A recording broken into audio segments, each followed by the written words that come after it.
எல்லா தமிழ் மக்களுக்கும் என்னுடைய வணக்கம். இன்னைக்கு நம்ம கேரளா சமையல் பார்க்க போகிறது வந்து எலையடா.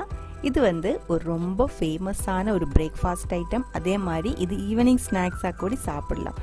ரொம்ப ஹெல்த்தியான ஒரு ஸ்வீட் ஐட்டம் தான் இது. உங்களுக்கு இது ரொம்ப பிடிக்கும்னு நினைக்கிறேன். இது வந்து எப்படி பண்ணுறேன்னு பார்த்துட்டு வரலாம்.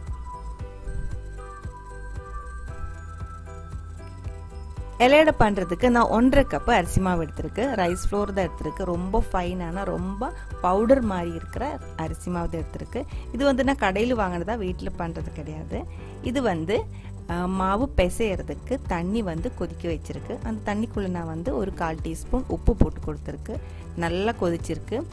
இந்த மாவோட அளவு வந்துட்டு 1.5 கப்பு, இந்த தண்ணியோட அளவு வந்துட்டு 3 கப்பு. அது வந்து கரெக்டாக இருக்கும். ஆல்மோஸ்ட் எப்போவுமே கரெக்டாக இருக்கும். நீங்கள் வந்து அப்படி கரெக்டாக நினச்சிட்டு ஃபுல்லாக ஊற்ற வேண்டாம். சில டைம் வந்து அந்த அரிசியோட மாவோட அந்த வித்தியாசத்தினால சில டைம் வந்து கொஞ்சம் அதிகமாக தண்ணி தேவைப்படும், சில டைம் வந்து கம்மியாக தேவைப்படும். அதனால இதே மாதிரி கொஞ்சம் கொஞ்சமாக ஊற்றிட்டு ஒரு ஸ்பூன்னால் நல்லா மிக்ஸ் பண்ணிக்கோங்க. நல்ல சூடாக இருக்கும், கைனால் மிக்ஸ் பண்ண முடியாது. அதனால் இந்த மாதிரி ஒரு ஃபோர்க்கு ஸ்பூனாக வுடன் ஸ்பூன் ஏதோ ஒன்று வச்சுட்டு இந்த மாதிரி நல்லா மிக்ஸ் பண்ணிக்கோங்க. கொஞ்சம் கொஞ்சம் தண்ணி ஊற்றிட்டு மிக்ஸ் பண்ணும்போது பார்த்துக்கோங்க, மாவு இருக்கக்கூட எல்லாமே நல்லா அந்த தண்ணியில் நல்லா ஊறணும். அதே மாதிரி இருக்கணும் பாருங்கள். இப்போ வந்து இதை ஆற விட்டுடலாம். அதுக்குள்ளே இதுக்கான ஃபில்லிங், நம்ம தேங்காயோட ஃபில்லிங் வந்து ரெடி பண்ணலாம். அதுக்காக இந்த சர்க்கரை, இந்த வெல்லம் வந்து இந்த மாதிரி கத்தி வச்சு ரொம்ப நைஸாக துருவி எடுத்துகிட்டு இருக்கு. நீங்கள் நல்லா இடித்து பவுடர் மாதிரி எடுத்தால் அது கூட பரவாயில்ல. அதுக்குள்ளே கல் எதாவது இருந்தால் அப்போ கையில் அந்த மாதிரி கத்தியில் எடுக்கும்போது கிடைக்கும். அது நீங்கள் எடுத்து மாற்றிக்கோங்க. இப்போ வந்து நம்ம வெல்லம் வந்து இந்த மாதிரி துருவி எடுத்து வந்து இதோட அளவு வந்து 1 கப்பு வெல்லம் வேணும். அதே மாதிரி இப்போ வந்து நம்ம பிசைஞ்சு வச்ச மாவு வந்து நல்லா ஆறிடுச்சு. ஆறினதுக்கப்புறம் வந்து நம்ம இது கையினால் நல்லா பிசைஞ்சு எடுத்துக்கலாம். பிசையும் போது இந்த மாவு வந்து கொஞ்சம் திக்காக இருக்குது அப்படின்னு தோணிடுச்சுன்னா பிசைகிற டைமில் கொஞ்சம் தண்ணி மெதுவாக தெளித்து கொடுத்து மெதுவாக பிசைஞ்சு எடுத்துக்கலாம். சப்பாத்தி மாவு அளவுக்கு கட்டியாக வேண்டாம், கொஞ்சம் லூஸாக இருக்கணும் மாவு. அப்போ தான் இலையில் வச்சு நல்லா அது நம்மளால் பண்ணி எடுக்க முடியும். நான் இப்போ அது பிசைஞ்ச டைமில் கொஞ்சம் தண்ணி கம்மியாக இருந்துச்சு, கொஞ்சம் தெளித்து கொடுத்துருக்கு. அதுக்கப்புறம் தான் இந்த மாதிரி கொஞ்சம் லூஸாக எடுத்து வச்சிருக்கு. இப்போ வந்து ஃபில்லிங்காக 2 கப்பு தேங்காய் எடுத்துருக்கு. துருவி எடுத்த தேங்காய் வந்து 2 கப்பு. அதுக்குள்ளே வந்து நம்ம துருவி எடுத்த சர்க்கரை வெல்லம் வந்துட்டு 1 கப்பு. உங்களுக்கு வந்து இந்த அளவுக்கு இனிப்பு வேண்டாம் அப்படின்னா 1 கப்பு போட வேண்டியதில் 3/4 கப்பை மாற்றிக்கோங்க. இது அந்த வெல்லத்தோட அளவு. இதுக்குள்ளே இந்த வாசனைக்காக நம்ம போடுறது, டேஸ்ட்டுக்காக போடுறது வந்து 1 டீஸ்பூன் ஜீரகம். ஜீரகம் வந்து நீங்கள் எடுக்கும்போது இடித்து எடுத்துக்கோங்க, ரொம்ப ஃபைன் பவுடராக போட வேண்டாம், அது இன்னும் கொஞ்சம் நல்லாயிருக்கும். இது வந்து கை வச்சு எல்லாம் நல்லா மிக்ஸ் பண்ணி விட்டுருங்க ஒரு டைம். அந்த சர்க்கரை, அந்த ஜீரகம், அந்த தேங்காய் எல்லாமே சேர்ந்து நல்லா ஒரு டைம் கலத்தி விட்டுருங்க. இதில் வந்து ஏலக்காய் வேணால் நீங்கள் கொஞ்சம் போட்டுடலாம், ஒன்றும் பிரச்சனை இல்லை. நான் இப்போ ஜீரகம் மட்டும்தான் போடுறேன். இப்போ வந்து நம்ம அடை பண்ண போகிறேன். இங்கே பாருங்கள், நான் வந்துட்டு வாழையில எடுத்து வச்சுருக்கேன். வாழையில வந்து நல்லா கழுகி துடைச்சி நீட்டாக எடுத்து வச்சுருக்கேன். இங்கே எனக்கு வாழையில கிடைக்கல, நான் இது கடையிலிருந்து வாங்கினேன் வாழையில தான் இது. இது வந்து இந்த அடையோட அளவுக்கு நான் கட் பண்ணுறேன். உங்களுக்கு பெரிய அடை வேணும்னா நீங்கள் பெருசாக கட் பண்ணிக்கோங்க, சின்னது போதுன்னா சின்னதாக கட் பண்ணிக்கோங்க. சின்ன அடை தான் எப்போவுமே நல்லாயிருக்கும், பார்க்குறதுக்கும் அழகாக இருக்கும், க்யூட்டாக இருக்கும். அதே மாதிரி சாப்பிட்றதுக்கும் அதுதான் மேக்ஸிமம் எல்லாருமே ரொம்ப பெருசாக யாரும் பண்ண மாட்டாங்க. இங்கே பாருங்கள், இதுக்குள்ளே வச்சு நம்ம இதே மாதிரி மடித்து இப்போ அடை பண்ண போகிறேன். எப்படின்னு பார்க்கலாம். அந்த இலையெல்லாம் நான் ரெடி பண்ணி வச்சுருக்கேன். அந்த மாவு கையில் ஒட்டாமல் இருக்கிறதுக்கு நான் கொஞ்சம் தண்ணி எடுத்து வச்சுருக்கேன். இப்போ என்ன பண்ண போகிறேன்னா, அந்த கை வந்து தண்ணியில் கொஞ்சம் நனைச்சி எடுத்துக்கோங்க. அதுக்கப்புறம் அந்த மாவு பெரிய ஒரு பால் சைஸை எடுத்து இந்த மாதிரி அந்த இலையில் வச்சு தண்ணி கையில் தொட்டு இதே மாதிரி நல்லா ப்ரெஸ் பண்ணி விட்டுருங்க. மாவு வந்து இதே மாதிரி முன்னாடி பின்னாடி தள்ளி தான் ப்ரெஸ் பண்ணணும். அப்போ தான் நல்லா தின்னாக ரொம்ப நைஸாக எல்லா இடம் ஒரே மாதிரி ஸ்ப்ரெட் பண்ணி கிடைக்கும். ரொம்ப திக்காக பண்ணக்கூடாது, நல்லா நைஸாக தான் பண்ணணும். அப்போ தான் அடை நல்லா டேஸ்ட்டாக இருக்கும். மாவோட கட்டி வந்து உங்களுக்கு முடிஞ்ச அளவுக்கு நீங்கள் மேக்ஸிமம் வந்து அதோட கனம் வந்து கம்மி பண்ணிக்கோங்க.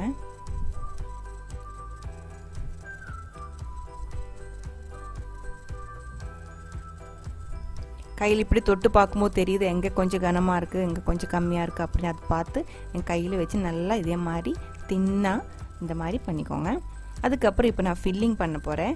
ஃபில்லிங் வச்சு கொடுக்கும்போது ஒரு சைடு மட்டும் வச்சா போதும், இன்னொரு சைடு நம்ம வந்து க்ளோஸ் பண்ண போகிறேன். இந்த ஒரு சைடு வைக்கும்போது அந்த ஓரமாக வந்து டச் பண்ணாமல் பார்த்துக்கோங்க.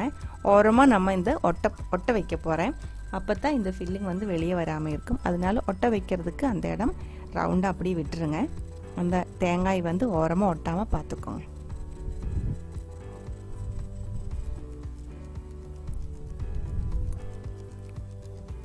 பாருங்க ஃபில்லிங் ரெடியாக இருக்குது. இப்போ நம்ம இதை ஒட்டிடலாம். இது டக்குன்னு ஒட்டிடும். இது இப்போ உங்களை காமிக்கிறதுக்காக நான் இந்த மாதிரி மெதுவாக எப்படி ஒட்டுறது, எந்த சைடு வந்து ஒட்டுறதுன்னு காமிக்கிறதுக்கு இந்த மாதிரி வச்சுருக்கேன். பாருங்கள் இப்போ நல்லா ஒட்டி இருக்கு. இது ஒட்ட வைக்கும்போது சைடு இந்த ஓரமாக இருக்கிறது கார்னர் வந்து கையில் ஒரு டைம் அமர்த்தி விட்டுக்கோங்க. அப்போ வந்து நல்லா ஒட்டிடும். நம்ம இந்த மாதிரி இலை மடித்து தான் வேக வைக்க போகிறோம். இன்னொரு அடை பண்ணி எடுத்துக்கலாம். இதே மாதிரி பெரிய பால் சைஸாக எடுத்து இலையில் வச்சு கை நல்லா ஈரமாக வச்சுக்கோங்க. இலையில் வச்சு முன்னாடி பின்னாடி தள்ளி நல்லா நைஸாக இது வந்து ஸ்ப்ரெட் பண்ணி விட்டுக்கோங்க.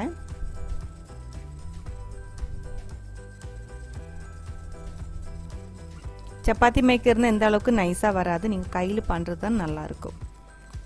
ரொம்ப நைஸாக நல்லா நைஸாக பண்ணி எடுத்துருக்கு. இனி வந்து நான் ஃபில்லிங் பண்ண போகிறேன்.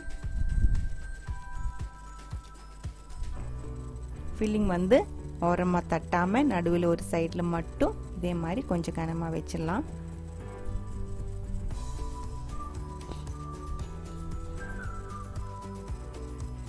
வச்சதுக்கப்புறம் இப்போ நம்ம ஒட்டிடலாம்.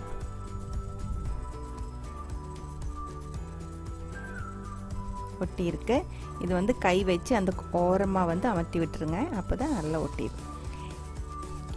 இதே மாதிரி மடிச்சு எடுத்து நம்ம வேக வச்சுக்கலாம். அந்த 1.5 கப் மாவில் நான் இதே மாதிரி 9 அடை வந்து பண்ணி எடுத்துருக்கேன். இது வந்துட்டு நான் வந்து இட்லி தட்டில் வச்சு தான் வேக வைக்க போகிறேன். இட்லி தட்டில் முதல்ல உங்கள்கிட்ட ஸ்டீமர் இருந்தால் நீங்கள் அதை எடுத்துக்கோங்க. இப்போ நான் இட்லி தட்டில் தான் வைக்கிறேன். இட்லி தட்டில் இந்த மாதிரி கொஞ்சம் மடித்து இது இப்போ 9 அடையும் நான் ஒன்றா வைக்க முடியாது. இதுக்குள்ளே ஒன்றா வச்சு வேகிறதுக்கு டைம் ஆகும். சில ஒட்டி இருக்கிற இடம் வந்து வேகிறதுக்கு லேட் ஆகும். அதனால இப்போ நான் வந்து முதல்ல ஒரு 5 அடை வைக்கிறேன். அதுக்கப்புறம் வந்து 4 தனியாக வச்சு வேக வச்சுக்கலாம். இப்போ வந்து நல்லா ஆவி வந்திருக்கு பாருங்கள். ஒரு 10 நிமிஷம் ஆச்சு. மீடியம் ஃப்ளேமில் தான் வச்சுருந்தேன். மீடியம் ஃப்ளேமில் வச்சதுக்கப்புறம் நல்லா ஆவி வந்ததுக்கப்புறம் நீங்கள் சிம்மில் கூடி வச்சுக்கலாம். இப்போ வந்து இது நான் கொஞ்சம் இழுத்து விடுறேன். என்னென்னா இங்கே பாருங்கள், உள்ளே வந்து அந்த ஒட்டி இருக்கிற இடம் வந்து ரொம்ப அவங்க இருக்கிற இடம் வந்துட்டு இந்த மாதிரி வேகாமல் இருக்கும். கொஞ்சம் நேரம் வச்சு தான் தனியாக வேகும். நம்ம ஒன்றும் இழுத்து விட வேண்டிய அவசியம் இல்லை. ஆனால் இப்போ நம்ம வந்து சீக்கிரம் வேகிறதுக்காக ஒரு 10 நிமிஷத்துக்கு அப்புறம் இதே மாதிரி நான் கொஞ்சம் அடை வந்து அங்கே இங்கேயும் திருப்பி வச்சு கொடுத்துடலாம். அப்போ வந்து சீக்கிரம் வேகும். பாருங்கள் அந்த பச்சை கலர் நல்லா தெரியுது. அந்த இடம் வந்து மாவாக தான் இருக்கும்.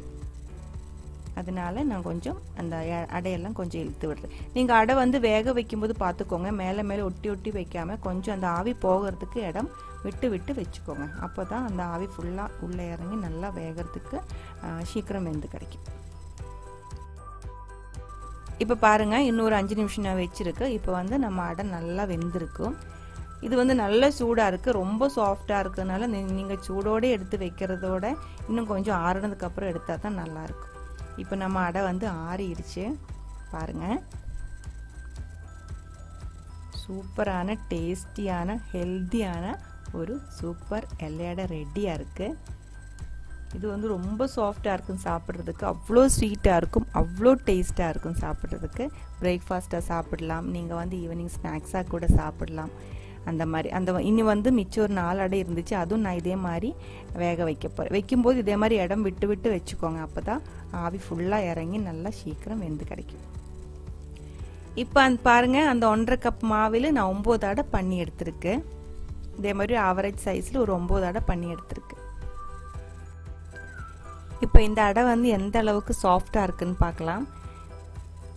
பாருங்கள் நான் இப்போ இதை கட் பண்ணி காமிக்கலாம்.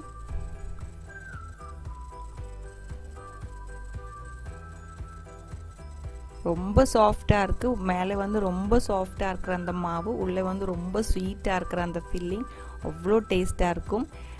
இந்த ரெசிபி உங்களுக்கு பிடிச்சிருக்குன்னு நினைக்கிறேன். கண்டிப்பாக உங்களுக்கு அந்த ரெசிபி தெரியலன்னா கண்டிப்பாக இது கொஞ்சம் ட்ரை பண்ணி பாருங்கள். ரொம்ப ஸ்வீட்டான ஹெல்த்தியான சூப்பரான இந்த டிஷ் நீங்கள் ட்ரை பண்ணி பார்த்ததுக்கப்புறம் உங்கள் கமெண்ட் சொல்லிவிடுங்க. இந்த சமையல் பிடிச்ச உங்கள் ஃப்ரெண்ட்ஸுக்கு ஷேர் பண்ணி விட்டுக்கோங்க. நீங்கள் இதுவரைக்கும் கேரளா சமையலுக்கு கொடுத்துட்டு இருக்கிற சப்போர்ட்டுக்கு ரொம்ப ரொம்ப நன்றி. நம்ம உடனே இன்னும் ஒரு கேரளா சமையல் ரெசிபியோட பார்க்கலாம். அது வரைக்கும் வணக்கம்.